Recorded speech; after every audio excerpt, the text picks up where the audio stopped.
French President Emmanuel Macron has arrived in New Caledonia, which remains under a state of emergency after the worst civil disturbance in nearly 40 years. The riot started on May 13th, just ahead of the French National Assembly in Paris, voting for a constitutional amendment that would significantly modify the rules of eligibility for local elections. Lydia Lewis has more. French President Emmanuel Macron calls this mission the priority of all priorities. My wish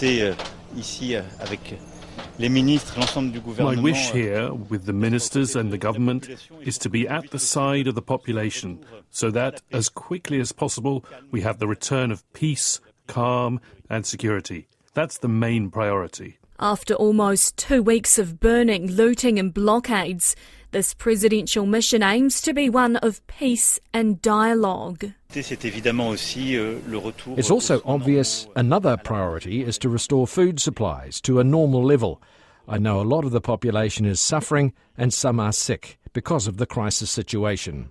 He's expected to make several announcements. Massey University Associate Professor Anna Pohl says the course of action is limited to one option from a strategic French foreign policy view. The dominant option would be to return to that freeze and to get all parties back to the dialogue table. But there also needs to be a very clear, genuine engagement on the French part with the government of New Caledonia, with pro-independence groups, in order for there to be a rebuilding of trust. Mr Macron has said all stakeholders need to participate in discussions, and he added that appeasement could not be a step backwards. There are high expectations, though, within the New Caledonia community. Local journalist Coralie Corchon has been spending time with rioters who want the proposed voting law scrapped.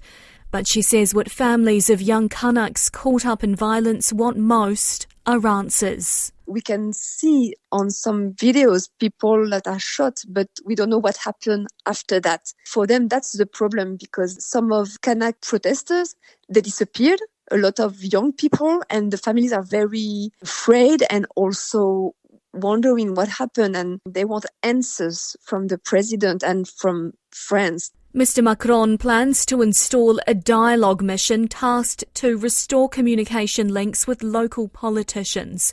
The mission will stay in New Caledonia as long as it takes, and its goal will be to have a local political dialogue with the view of arriving at a comprehensive political agreement regarding New Caledonia's long-term future.